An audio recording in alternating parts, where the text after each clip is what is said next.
So the U.S. and dozens of other countries are calling on China to end its crackdown on Uighur Muslims in the Xinjiang region. Representatives from human rights groups and about 50 countries participated in a virtual meeting on the issue Wednesday. Some called on China to allow UN investigators access to the region.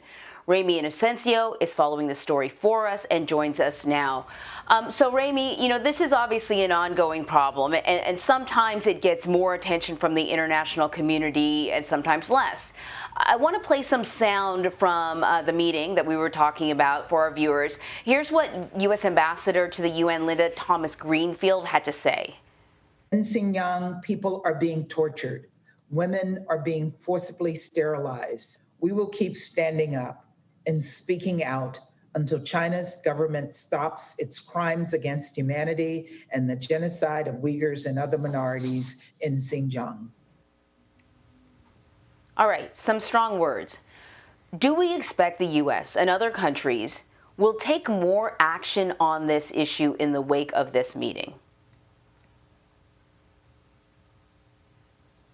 And Ray, I do, and there are no signs that Washington and other Western allies are going to backtrack anytime soon. I mean, President Biden and his administration is actually carrying on the pressure that the Trump administration first started on China regarding Xinjiang, calling what's happening there genocide. President Biden, as well as Secretary of State Antony Blinken, has continued that. But in terms of what they could do, they could continue sanctions along with political and economic pressure.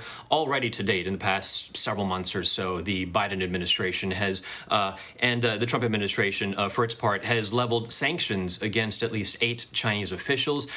Those are people who are very closely linked to Xinjiang within that territory, but they could also raise it to the national level.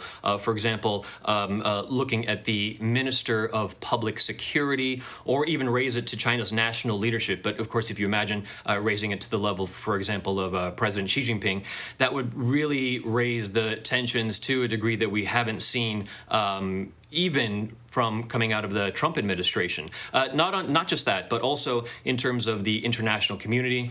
We're already seeing that the proverbial wagons are circling around and coming back to Washington's side. For example, the EU, the UK, Canada, the Netherlands have all, to some degree or another, in terms of their governments or in terms of their parliaments, have leveled the word genocide in terms of what's happening in Xinjiang. And in addition, there are more calls for access to try to get into Xinjiang, namely what happened at that UN-led meeting just a couple days ago.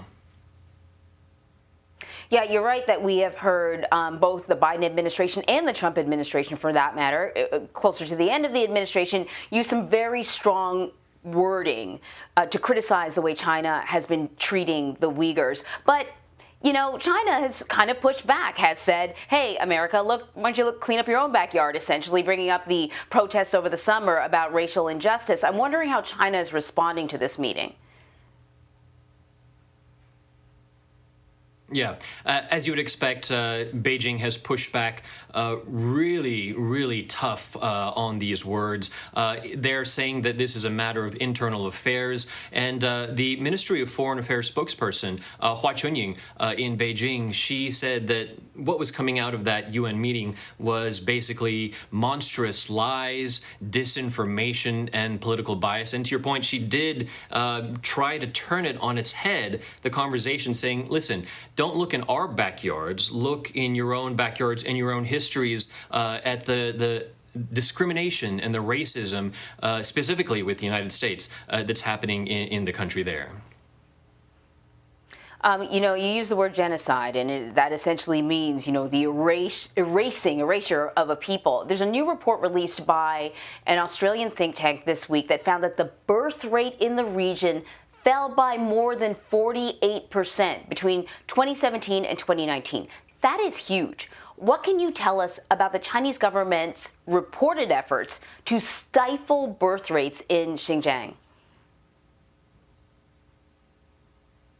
Right. According to these reports, and if they are true, they are sad, even tragic.